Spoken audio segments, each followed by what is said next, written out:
नमस्कार मित्रांनो. सदर व्हिडिओमध्ये आपण विद्यार्थ्यांना शिक्षण घेत असताना त्यांच्या वैयक्तिक गरजा पूर्ण करण्यासाठी विना उत्पन्न म्हणजेच उत्पन्न नसताना वैयक्तिक कर्ज स्टुडंट पर्सनल लोन कशी मिळू शकते याबाबतची संपूर्ण माहिती आपण पाहणार आहोत. यामध्ये आपण विद्यार्थ्यांना उत्पन्नाशिवाय वैयक्तिक कर्ज कसे मिळू शकते, उत्पन्नाशिवाय कर्ज मिळवण्याचे मार्ग कोणते आहेत, वैयक्तिक कर्ज आणि शैक्षणिक कर्ज यामधील फरक काय आहे, सदर कर्जासाठी कोणत्या कोणत्या कागदपत्रांची पूर्तता करावी लागते, सदर कर्जाचे फायदे आणि तोटे काय आहेत, या मुद्द्यांचे विश्लेषण सविस्तरपणे करणार आहोत. विद्यार्थ्यांना शिक्षण घेत असताना अनेक गरजा पूर्ण करण्यासाठी पैशाची गरज भासते. या गरजामध्ये विद्यार्थी जर बाहेर राहून शिक्षण घेत असेल तर त्याचा बाहेरील राहण्याचा व जेवणाचा खर्च, त्याचबरोबर त्याचा प्रवासाचा खर्च, शिक्षण साहित्याचा खर्च, त्याचबरोबर अशा अनेक गरजा आहेत त्यांचा खर्च, यामध्ये कपडे, शूज अशा अनेक वस्तू याचा समावेश होतो. अशा वेळी घरून पैशाची व्यवस्था करताना पालकांची खूप दमछाक होत असते. यावर एक उत्तम पर्याय म्हणून वैयक्तिक कर्ज ठरू शकते. वैयक्तिक कर्ज आणि शैक्षणिक कर्ज यामध्ये खूप मोठा फरक आहे. तो काय आहे आपण पाहणार आहोत. विद्यार्थ्यांना वैयक्तिक कर्ज कसे मिळू शकते. विद्यार्थी हे वैयक्तिक कर्ज घेण्यासाठी काही पर्यायाचा अवलंब करू शकतात. उत्पन्नाशिवाय पुढील दिलेल्या पर्यायाच्या मदतीने ते कर्ज मिळवता येते. अर्धवेळ काम करून. जर विद्यार्थी हे शिक्षण घेत असताना अर्धवेळ काम करून किंवा फ्रीलान्सिंगद्वारे पैसे कमवत असाल तर त्याला सदरचे वैयक्तिक कर्ज मिळणे खूप सोपे जाते. जमीनदार घेऊन अर्ज करणे. जर विद्यार्थ्याकडे उत्पन्नाचा स्रोत नसेल तर त्याला त्याचे आईवडील, भाऊ किंवा ज्याच्याकडे उत्पन्नाचा स्रोत आहे असा मित्र जामीनदार म्हणून सोबत घेऊन कर्जासाठी अर्ज करता येतो. जामीनदार म्हणजे अशी व्यक्ती जी कर्जासाठी जबाबदार राहील. जर तुमच्याकडून कर्जाची परतफेड झाली नाही तर सदर कर्जाची परतफेड करण्याची जबाबदारी जामीनदारावर येते. कर्जाची योग्य कारणे देऊन. जर विद्यार्थ्याने बँकेला कर्ज कशासाठी हवे आहे किंवा का हवे आहे याची स्पष्ट कारणे सांगणे आवश्यक आहे.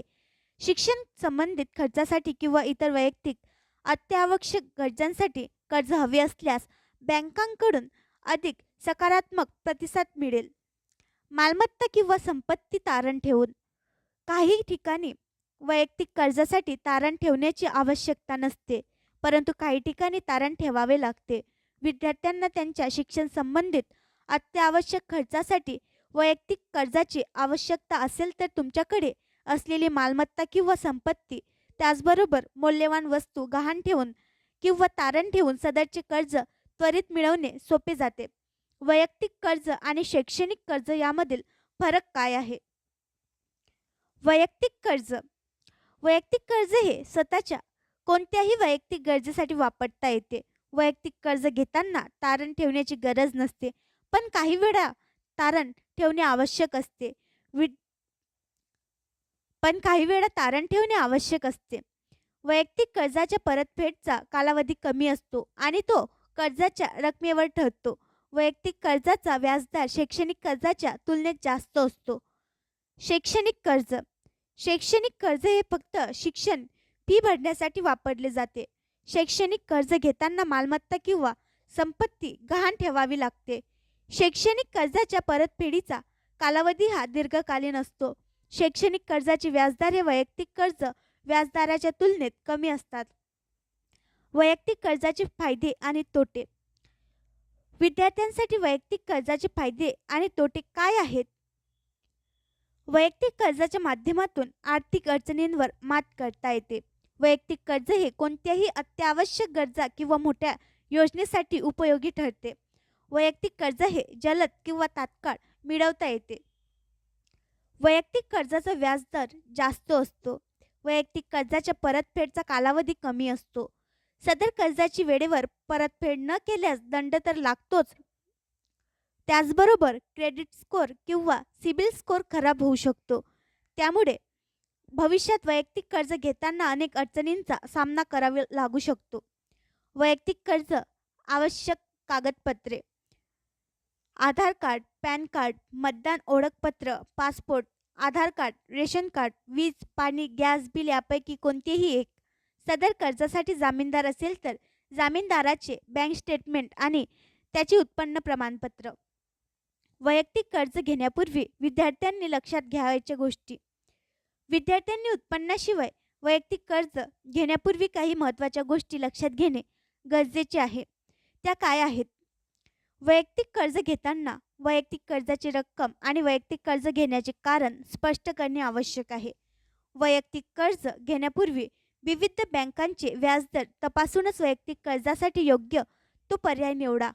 वैयक्तिक कर्ज परतफेडीसाठी तुम्ही योग्य प्लॅनिंग करणे आवश्यक आहे. त्यामुळे तुम्हाला भविष्यात काही अडचणी येणार नाही. सर्वात महत्त्वाचे म्हणजे वैयक्तिक कर्ज घेताना सदर बँकेच्या अटी व शर्ती किंवा सर्व नियम समजून घेऊनच कर्ज घ्या. विद्यार्थ्यांना अत्यावश्यक गरजांसाठी किंवा आर्थिक गरजांसाठी वैयक्तिक कर्ज उपयोगी ठरू शकते. परंतु वैयक्तिक कर्ज घेण्यापूर्वी तुमच्या क्षमता, गरजा, मर्यादा, अटी व शर्ती तपासा.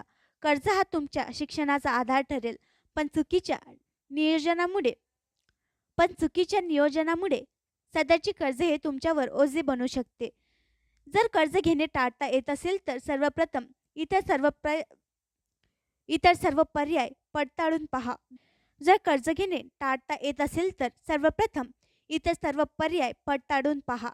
फक्त गरज असल्यास कर्ज घ्या आणि ते वेळेवर परत करा. फक्त योग्य नियोजन आणि जबाबदारी कर्जाचा उपयोग करा.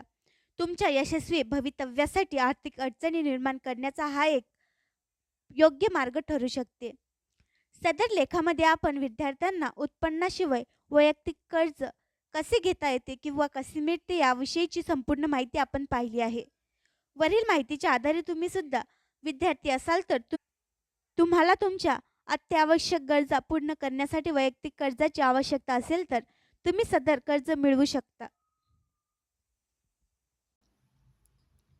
आणखी नवीन व्हिडिओ पाहण्यासाठी आमच्या देशमुख एक्सप्रेस न्यूज चॅनलला सबस्क्राईब करा, लाईक करा आणि शेअर करा.